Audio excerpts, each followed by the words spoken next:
गुजरात में बच्चों एक जगह है, सूरत शहर।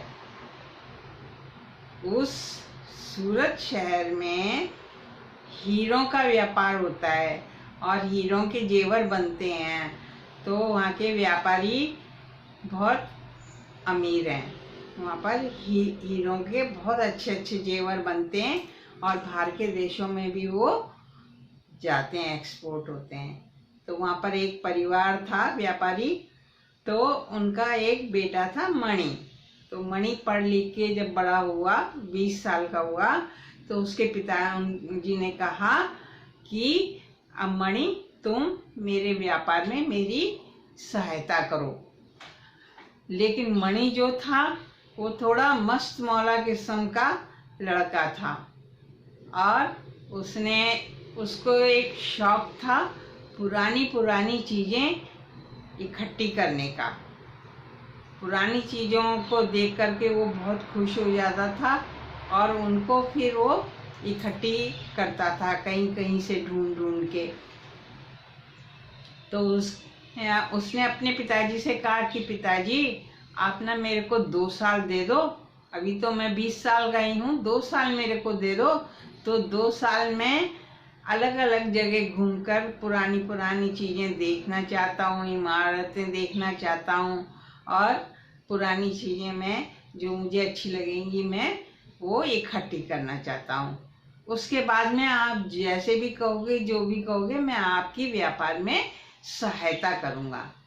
तो उसके पिताजी ने कहा कि ठीक है बेटा, क्योंकि ऐसे उनको कोई धन की या उसकी तो कोई कमी थी नहीं। उन्होंने उसको उचित जितना लगा उतना धन देके और उसको जाने दिया। तो वो घूमता घूमता ऐसे जगह जगह देखता हुआ और जो उसको चीज़ें अच्छी लगी वो एकत्रित करता हुआ और उत्तर प्रदेश के एक छोटे नगर में पहुंचा।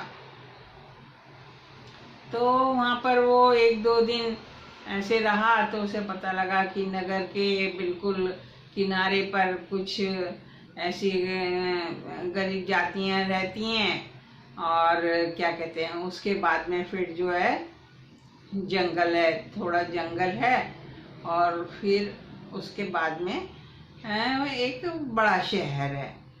तो वो वहाँ पर उसने कहा कि देखता हूँ कैसा जंगल है, क्या है। तो वो वहाँ पर उस तरफ गया।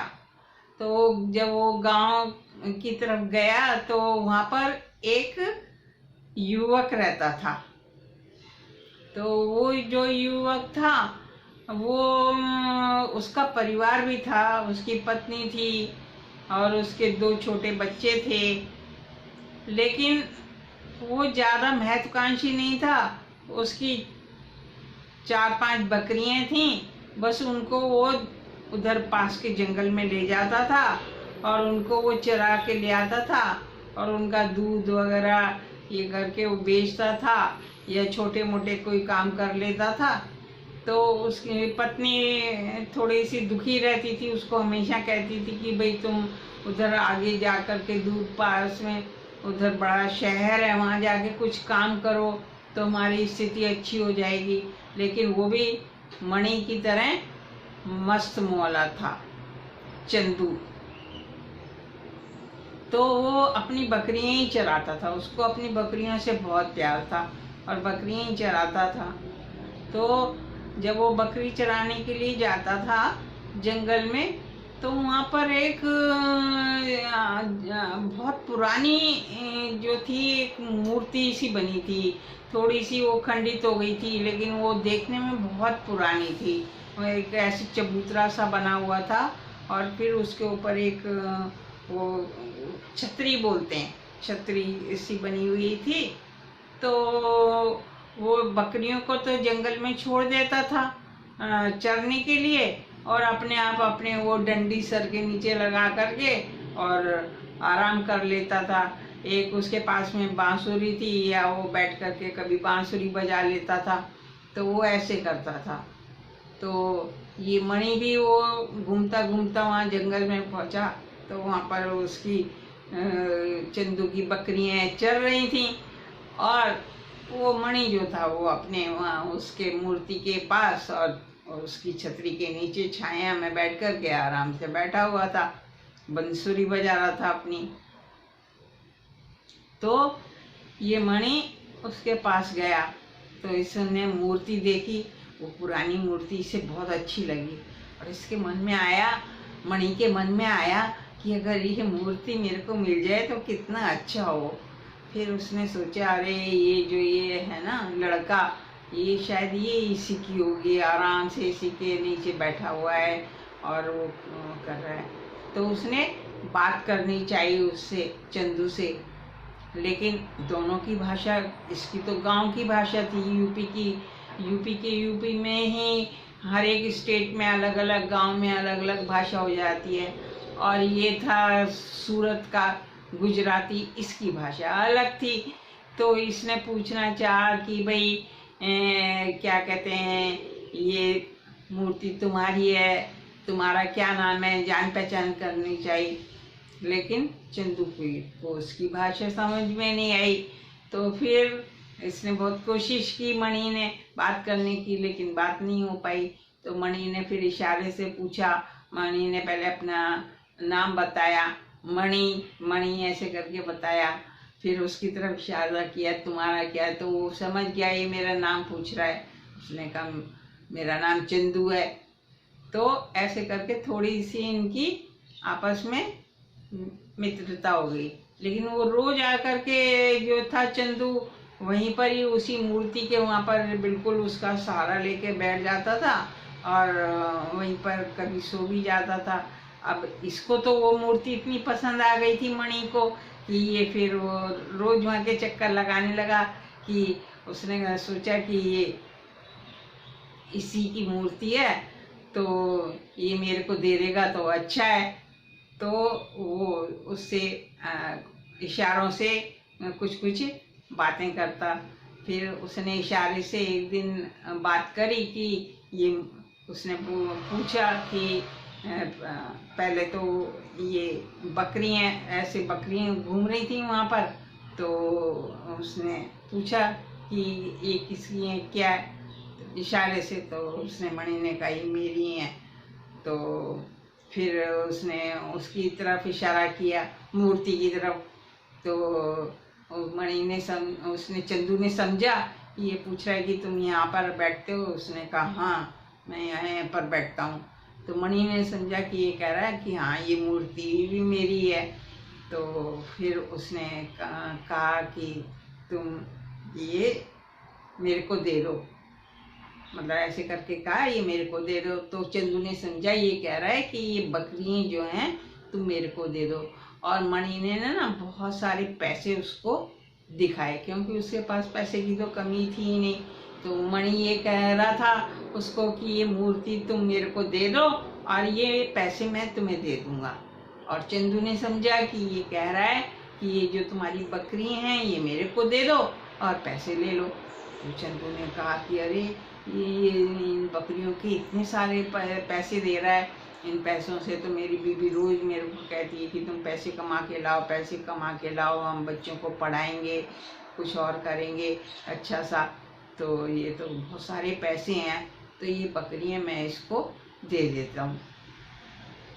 तो उसने हामी भर दी चंदू ने कि ठीक है, और पैसे ले लिए।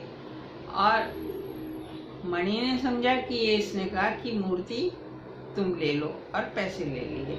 अब इसने तो पैसे ले लिए चंदू ने, और अपनी बकरियों को भी वहाँ जंगल में छोड़ करके और घर आ गया, क्योंकि इसने कहा कि अब ये बकरियां तो इसकी हो गई, इसने मेरे को पैसे दे दिए हैं, ये बकरियां ले जाएगा, मैं पैसे ले जाता हूँ। तो वो पैसे लेके चला गया, और उसने जाके अपनी पत्नी को बताया कि पत्नी ने पूछा कि बकरियां कहाँ हैं, तो आज बकरियां भी कहीं छोड़ा है। तो फिर वो इसने इतने सारे पैसे दिखाए। उसने कहा, अपनी बीवी को बताया कि एक आदमी जो है मेरी बकरियां खरीद के ले गया, उसने इतने सारे पैसे दिए हैं बकरी के। तो बीवी भी खुश हो गई। अब इधर उस मूर्ति के बारे में इस छोटे वाले नगर में ऐसे बात चल रही थी, जो उनके उस नगर पालिका के जो लोग थे वो उस मूर्ति को वहाँ से, उस जगह से हटाना चाहते थे। वो इसलिए हटाना चाहते थे क्योंकि उसके जंगल के बाद में एक बड़ा नगर था, तो उस बड़े नगर में जाने के लिए उन लोगों को बहुत लंबे रास्ते से जाना पड़ता था।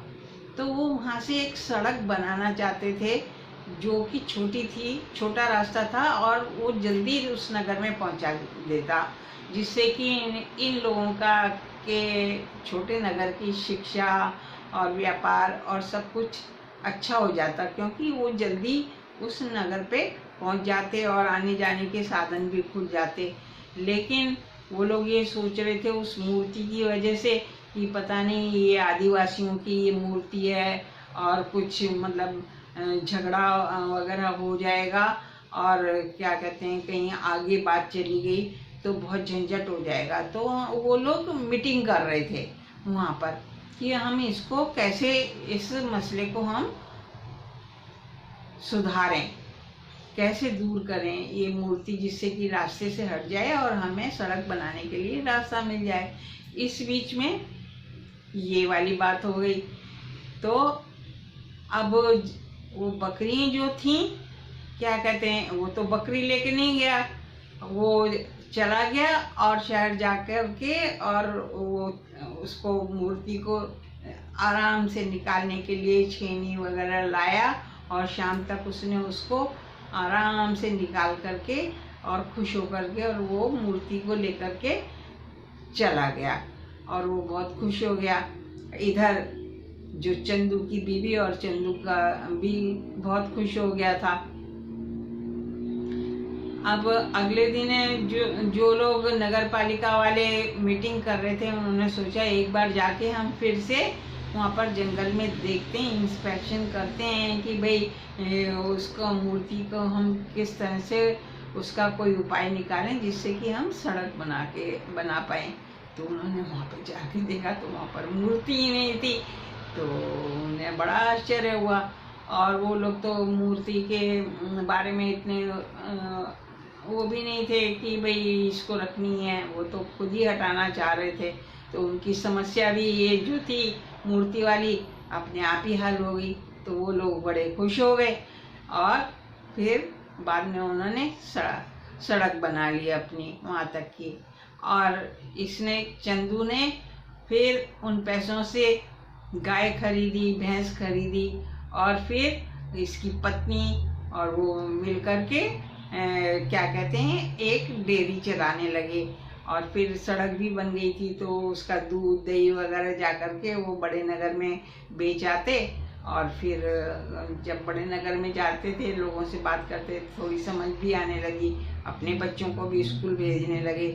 तो इस तरह से कई बार भाषा की ना समझ भी कई बार ऐसा है कि वो एक अच्छाई के लिए काम आ गई। तो ये एक छोटी सी कहानी थी। तो मेरे को बहुत पहले मैंने ऐसे कहीं पढ़ी थी, तो बच्चों मैंने तुम्हें सुनाई है। अब तुमको अच्छी लगी है तो भाई तुम दबा दो बटन लाइक, वही ताली भी बजा दो और कहानी दादी की सुनते रहना और खुश रहना।